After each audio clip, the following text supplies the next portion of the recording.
Saudara-saudara yang terkasih, dalam Injil dikatakan Yesus baru saja mulai muncul ketika Yohanes Pembaptis ditangkap, dan seruannya sama, saatnya telah genap, kerajaan Allah sudah dekat, bertobatlah dan percayalah kepada Injil. Lalu Yohanes selalu berkata, bertobatlah. Saudara-saudara yang terkasih, setelah itu dikisahkan bahwa Yesus memanggil murid-murid yang pertama. Tadi dikatakan dalam Injil, dia melihat di Danau Galilea Simon dan Andreas, saudara Simon. Yesus berkata kepada mereka, mari ikutlah aku. Dan yang terjadi adalah mereka meninggalkan jalannya dan mengikuti Yesus. Yang kedua juga sama, mereka memanggil Yakobus anak Zebedeus, ditanya juga, dan mereka meninggalkan jalannya mengikuti Yesus. Saya kadang-kadang bermimpi sama. Yesus kok gampang amat ngajak orang, ayo ikut. Kalau di gereja, ayo jadi dewan. Nanti nggak menolak. Nanti anak-anak saya masih kecil, perlu lulus. Berapa tahun lagi ditanya, ayo masuk dalam dewan. Sedang remaja. Berapa tahun ditanya lagi, ayo ikut di dewan. Waduh, belum, anak saya mulai kerja.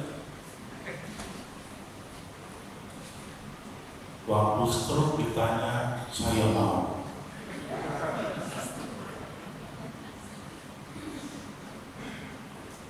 Yaitu yang kadang-kadang terjadi, bukan di paroki Cinere, di paroki yang lain. Kalau ada di Cinere ya syukurin juga. Mudah-mudahan bertobat. Waktunya pendek. Kalau dipanggil, kalau diminta untuk melayani, segera menjawab ya sebelum hidup kita diambil perlu. Ini bukan nakut-nakutin ya, saya dari sendiri. Jangan jadi badai nanti pulang saya dipukuli.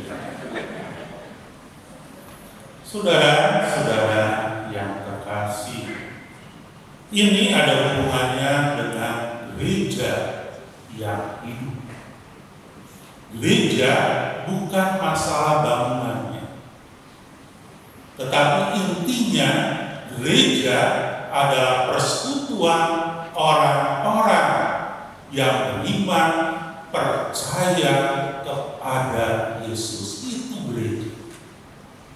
Kalau gereja ini bangunan, kalau ini tidak akan hidup bangunan. Tetapi gereja yang percaya kepada Kristus, itulah yang diminta untuk hidup. Hidup bagaimana? Yang pertama dikatakan, gereja disebut gereja karena kita bersekutu, kita bersama, bukan sendiri-sendiri, bukan kelompok-kelompok, tetapi bersama yang percaya kepada Yesus. Yang pertama adalah kita harus bersama, bersatu. Itulah ciri dalam gereja.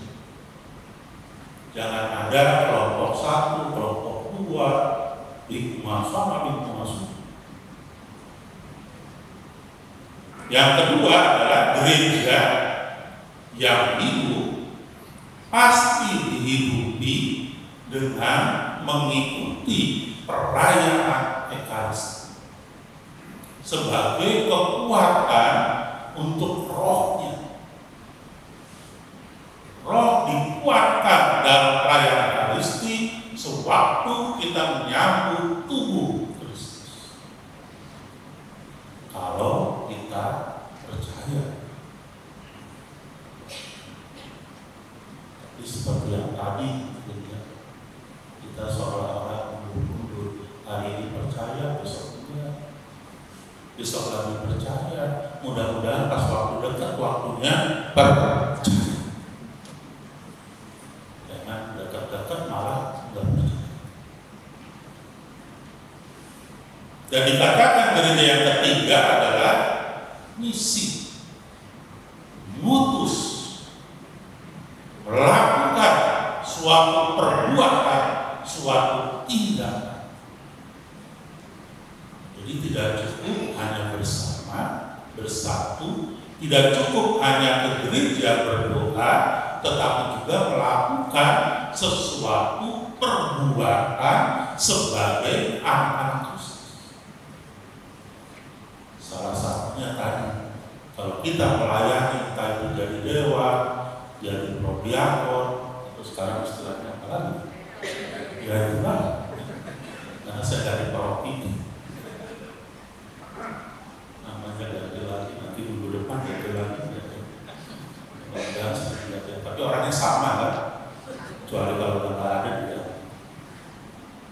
Saudara yang berarti, gereja yang itu, gereja yang misi berarti kita ikut serta di dalam gereja dan dimunculkan dalam kehidupan sehari-hari.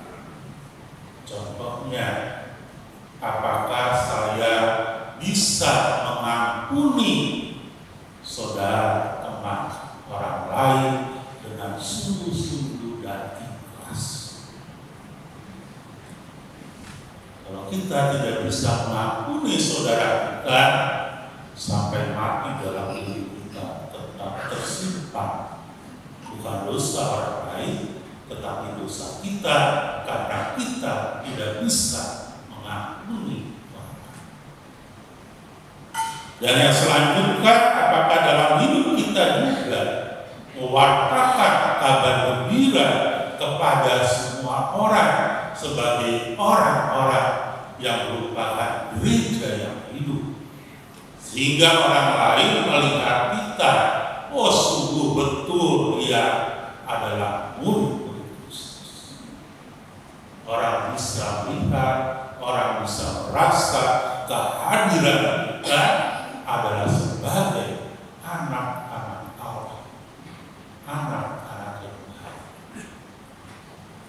Saudara-saudara yang terkasih, ternyata dalam kehidupan kita sehari-hari yang sering gampang terjadi adalah itu dalam potret, dalam apapun, yang dosanya banyak, yang dosanya berat, setelah disepuh.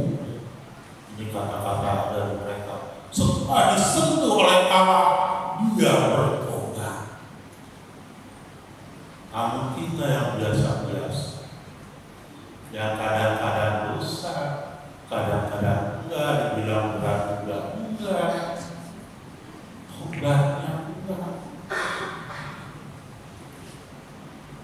Dan hal itu terjadi dalam kitab suci. Santo Paulus yang tadinya mengejar Yesus, dia begitu benci dengan Kristiani, akhirnya berbalik menjadi murid Allah, memanggil banyak orang untuk mengikuti Yesus. Saudara-saudara yang terkasih, sehingga tugas kita memang berat. Kita yang merasa masih baik, kita yang merasa dosa kita tidak banyak, tidak seperti yang lain yang begitu berat dan susah, sehingga penyesalan kita tidak mudah. Hari ini kita diingatkan supaya menjadi gereja yang hidup, kita harus betul melakukan pertobatan yang sungguh-sungguh, sehingga kita betul merasa berubah dalam diri kita dan merasa kita murid Kristus, berani untuk mengungkapkan